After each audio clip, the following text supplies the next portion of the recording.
Oke, baik. Selamat siang untuk Pak Parlika beserta teman-teman. Pada kesempatan kali ini, kami dari kelompok 4 ingin menjelaskan mengenai JavaScript. Langsung saja kita masuk. Baik, yang pertama kita mengenal terlebih dahulu JavaScript. Apa sih JavaScript itu?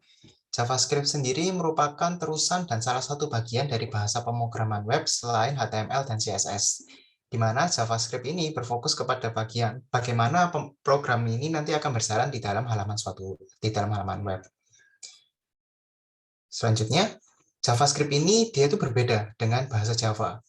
Jadi, meskipun bahasa JavaScript dan bahasa Java ini sama-sama menggunakan nama Java, akan tetapi penggunaan antara JavaScript dan Java ini berbeda, di mana bahasa pemrograman Java ini digunakan untuk pemrograman berorientasi objek, sedangkan JavaScript digunakan untuk pemrograman web. Kemudian kita lanjut ke JavaScript di dalam HTML. Jadi sama seperti halnya dengan CSS, JavaScript ini juga dapat digabungkan dengan HTML. Jadi untuk membuat suatu halaman web yang mungkin bisa lebih kompleks lagi, jadi selain kita menggunakan HTML untuk membuat layout-nya dan CSS untuk membuat tampilannya, kita dapat menggunakan JavaScript juga untuk membuat web ini nanti akan berjalan seperti bagaimana. Nah, cara kita memanggil JavaScript di dalam HTML, kita menggunakan dengan TypeScript ke dalam source code HTML. Nah, TypeScript ini pun juga memiliki banyak atribut.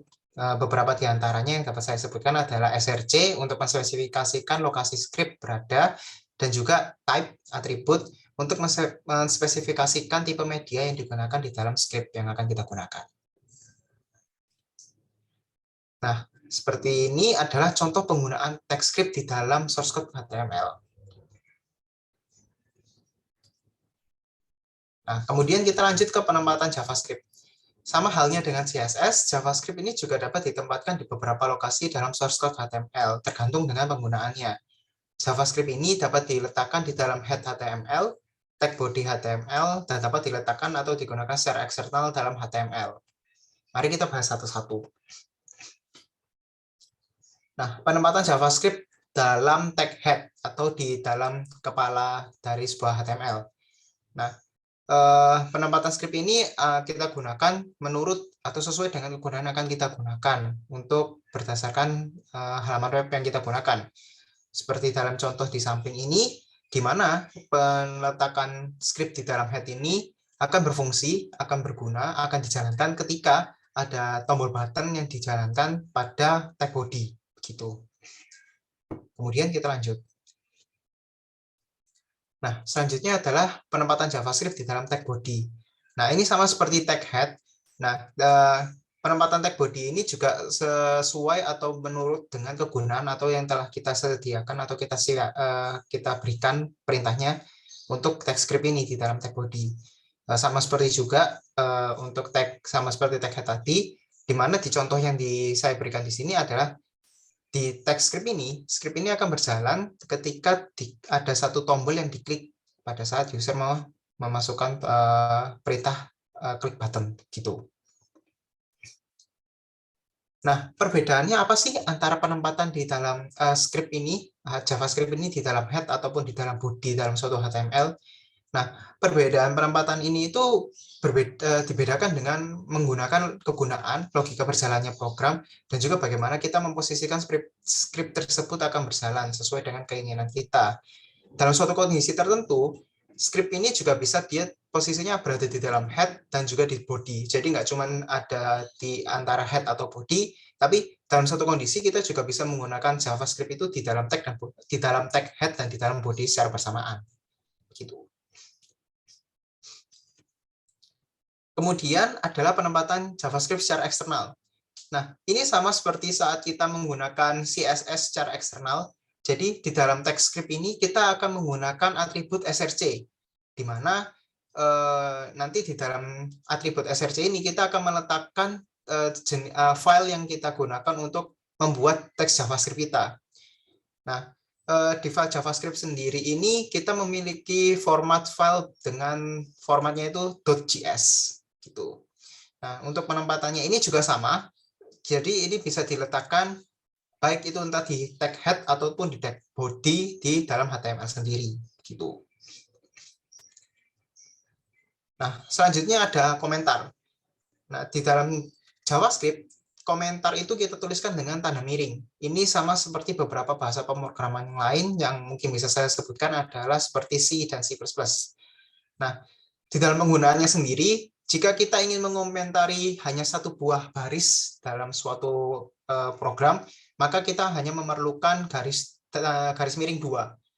Nah, jika kita ingin mengomentari banyak baris atau kita ingin membuat suatu komentar ya, seperti ada satu program yang kita ingin trial error, tapi kita tidak ingin menjalankannya terlebih dahulu, sehingga kita harus memberikan komentar di kode program tersebut, kita dapat menggunakan garis miring bintang untuk awalan dan bintang garis miring untuk akhirannya. Kurang lebih seperti itu. Selanjutnya akan disampaikan oleh teman saya.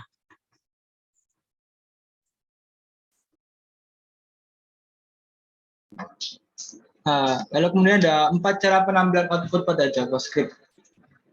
Next. Dan yang pertama, kita menggunakan fungsi console log. Jadi, penggunaan fungsi ini akan menampilkan JavaScript pada konsol di dalam tab web. Fungsinya, salah satu fungsi console log ini adalah untuk debugging. Jadi kita bisa melihat mana sintaks kita yang error dan kita dapat memperbaikinya dengan lebih mudah.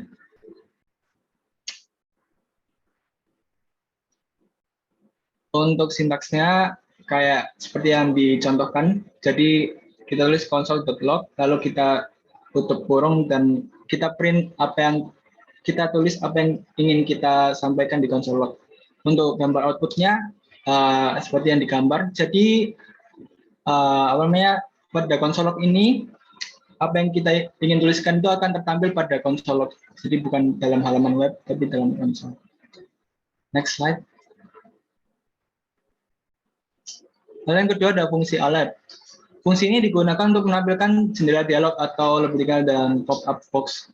Fungsi ini berada pada objek Windows. Jadi jika kita mau menuliskan sesuatu menggunakan fungsi alert, akan ditampilkan pada tampilan kayak seperti ada pop-up box. Jadi kayak ada kotak peringatan berisi tampilan apa yang kita tuliskan di sana. Untuk lebih jelasnya mungkin bisa di next slide.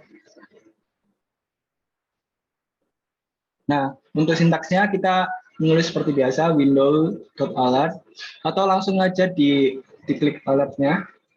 Untuk tampilannya seperti yang dijelaskan pada gambar itu. Nah, jadi apa yang kita tuliskan di kolom sintaksnya alert itu akan tertampil pada pop-up box. Pop-up box itu ada kayak kotak ini, kotak seperti peringatan ini. Nah, itu yang pop-up box. Lalu yang ketiga ada document write. Nah, penulisan JavaScript ada fungsi dengan penulisan JavaScript menggunakan fungsi ini akan menampilkan tampilan pada laman web. Jadi kita dapat menuliskan sintaks JavaScript tapi bisa ditampilkan di halaman web seperti HTML. Untuk lebih jelasnya mungkin di next slide-nya. Untuk sintaksnya seperti biasa. Lalu untuk gambar, mungkin next slide. Slide-nya.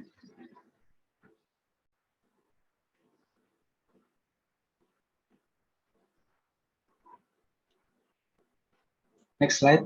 Langsung saja ke alert.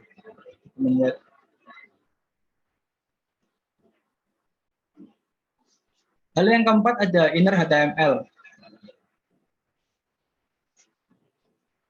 Nah, di dalam inner HTML itu kita bisa menuliskan sintaks JavaScript lalu ditampilkan pada laman web seperti halnya document.write, tapi ini lebih spesifik. Jadi kita bisa menuliskan hal-hal yang lebih spesifik menggunakan inner.html. Mungkin untuk lebih jelasnya bisa next slide. Nah, untuk sintaksnya seperti yang dijelaskan pada gambar di sebelah kiri. Lalu untuk tampilan outputnya bisa dilihat di gambar sebelah kanan. Nah, bisa dilihat tampilan tampilan sintaks JavaScript-nya bisa muncul di dalam halaman web. Jadi di sebelah kiri itu yang ditulis menggunakan inner HTML itu tulisan aku suka JavaScript dan terprint di halaman web. Perbedaannya dengan dokumen web di inner HTML ini bisa lebih spesifik. Jadi kita bisa menambahkan banyak hal-hal yang lebih bisa kita ingin tampilkan. Lalu next slide. Perulangan akan dijelaskan oleh teman saya. Jadi di dalam JavaScript juga ada perulangan sama seperti bahasa pemrograman lainnya. Bisa di next lah. Nah, apa itu perulangan? Loop atau perulangan adalah digunakan untuk melakukan tugas berulang berdasarkan suatu kondisi. Jadi di perulangan ini ada dua bagian, yaitu counted loop dan uncounted loop. Next lah. Yang pertama ini ada for. For ini adalah salah satu counted loop karena sudah jelas berapa kali ia akan mengulang. Untuk contoh sintaksnya bisa dilihat di sini ada let i sama dengan 0. Jadi nilai awal i adalah 0. Jika i kurang dari 10, maka i akan bertambah. Jadi kalau nilai awalnya 0, maka ini akan mengulang sampai 10 kali. Bisa dilihat di outputnya sebelah kanan. Next lah. Lalu yang kedua ada while. While ini termasuk ke dalam uncounted loop. Tapi bisa juga dijadikan sebagai counted loop dengan menambahkan counter lagi. Bisa di next. Ini untuk contoh sintaks ya. Ada alert di situ kalau kita pencet OK itu akan mengulang terus. Tapi kalau kita pencet cancel dia akan berhenti loopnya. Itu contoh while. Perbedaan while dengan for yaitu kalau while tidak terbatas ininya. Jadi kalau ini dipencet cancel akan muncul. Next lah.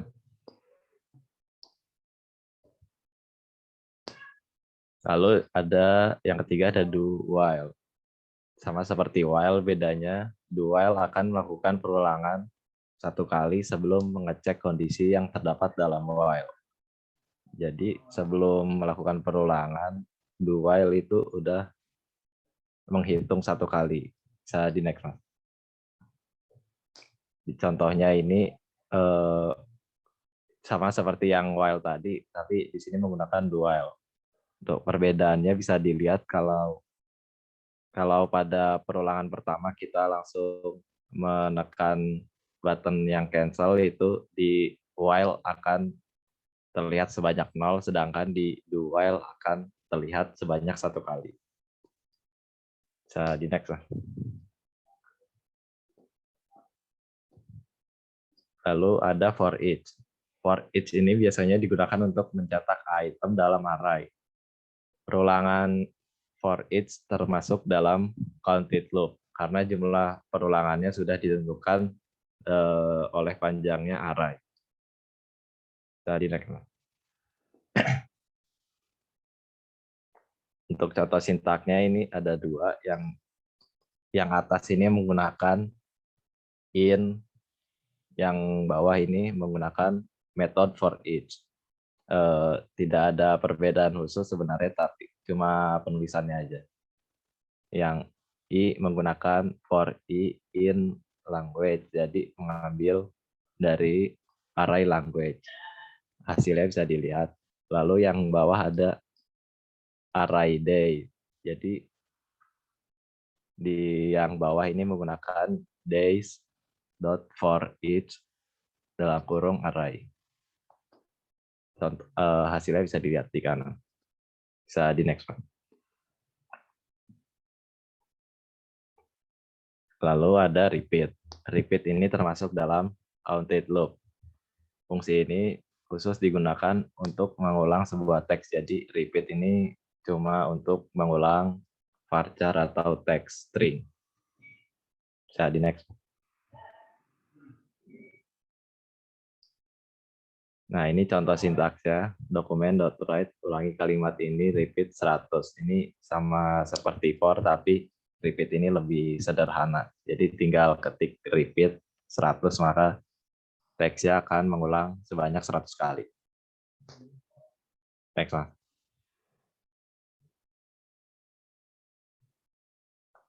Nah, ini yang terakhir ada nested loop, atau jadi dalam perulangan ini kita bisa menambahkan perulangan lagi.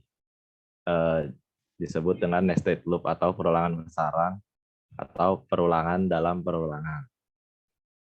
Untuk contoh sintaksnya bisa dilihat, Mas.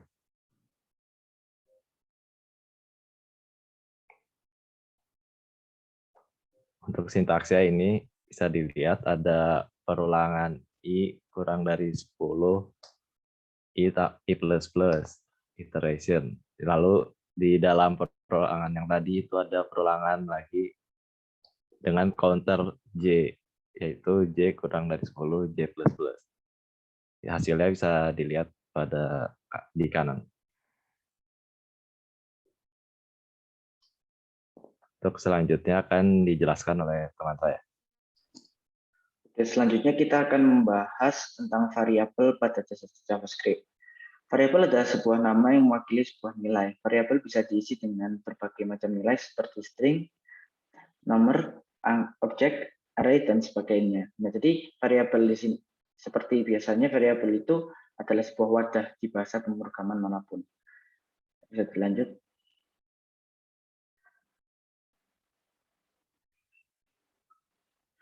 Ada 4 cara deklarasi variabel yang digunakan pada bahasa pemrograman JavaScript. Yang pertama menggunakan var, yang kedua menggunakan let, yang ketiga menggunakan const, dan yang keempat kita bisa mengintegrasi variabel tanpa menggunakan bentuk deklarasi variabel. Bisa dilanjut. Akan kita bahas satu persatu. Yang pertama kita menggunakan var. Jadi var ini adalah cara membuat variabel yang paling umum digunakan di JavaScript. Var ini adalah versi pertama dari deklarasi variabel pada JavaScript, di mana bisa kita lihat strukturnya kita gunakan deklarasi variabel, lalu kita masukkan identifier-nya dari variabel. Ini di sini ada x, y, z. Lalu untuk nilai variabelnya ada setelah sama dengan, itu ada 5, 6, lalu juga ada contoh ada x plus y. Bisa dilanjut. Setelah itu yang kedua menggunakan let. Jadi let adalah fitur terbaru yang digunakan oleh ES6 yang pada dasarnya pengembangan dari var. Ini kesulitannya gambarnya salah. Jadi menggunakan let itu hampir sama seperti var, cuman akan ada perbedaannya, nanti akan saya jelaskan. Bisa dilanjut.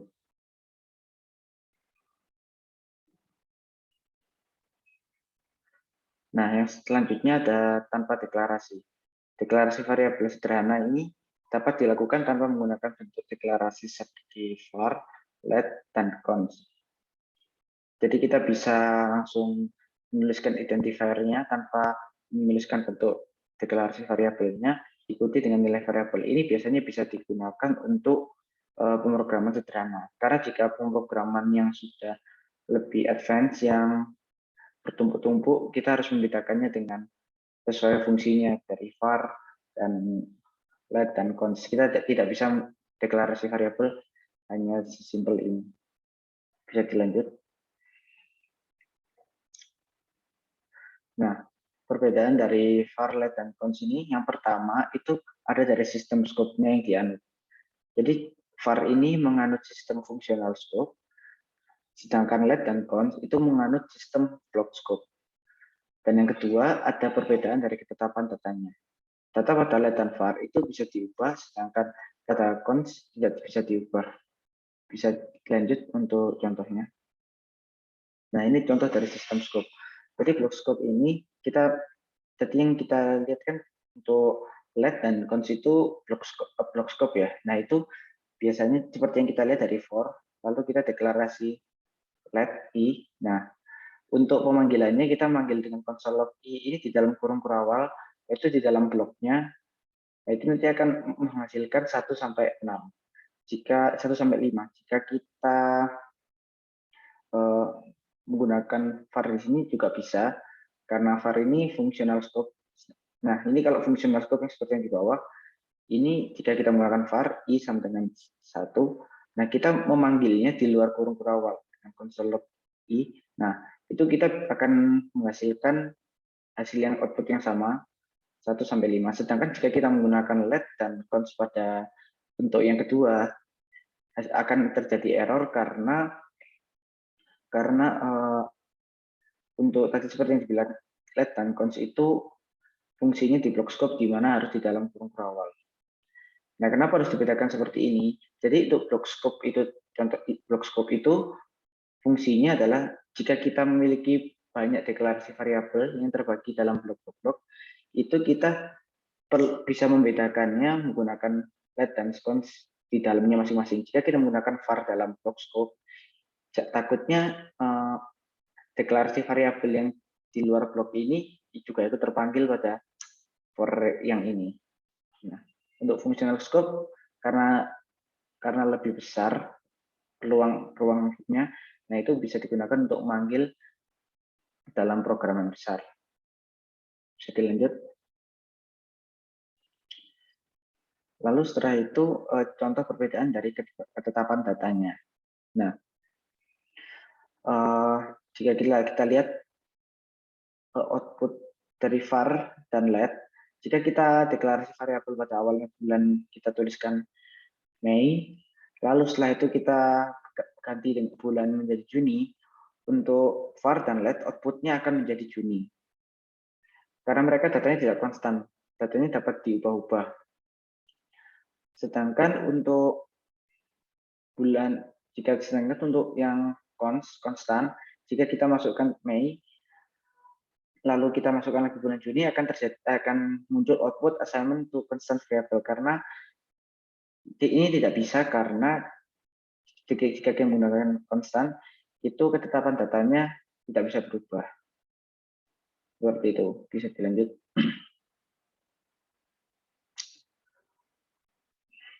Nah, setelah kita membahas variabel tadi, kita akan membahas yang di dalam dari variabel ini yang kita deklarasikan, yaitu tipe data.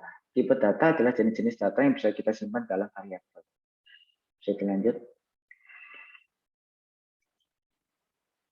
Nah, dari jenis tipe data yang bisa kita deklarasikan pada variabel, nah itu ada string, lalu ada integer atau number, ada float, ada boolean, dan juga ada objek. Bisa kita lanjut.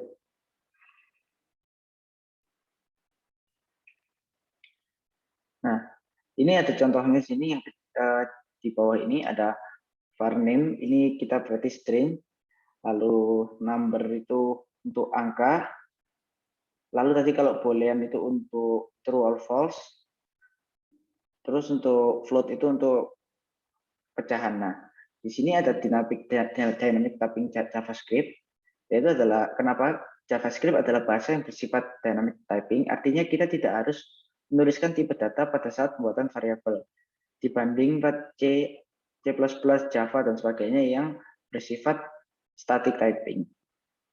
Nah, jadi misalnya kita menggunakan var name Dian, lalu ada age-nya 22, single-nya true. Nah, itu akan dari JavaScript ini bisa mengidentifikasi bahwa Dian ini tipe datanya string. Lalu untuk yang umurnya ini tipe datanya adalah integer. Lalu untuk yang true ini adalah boolean. Bisa dilanjut.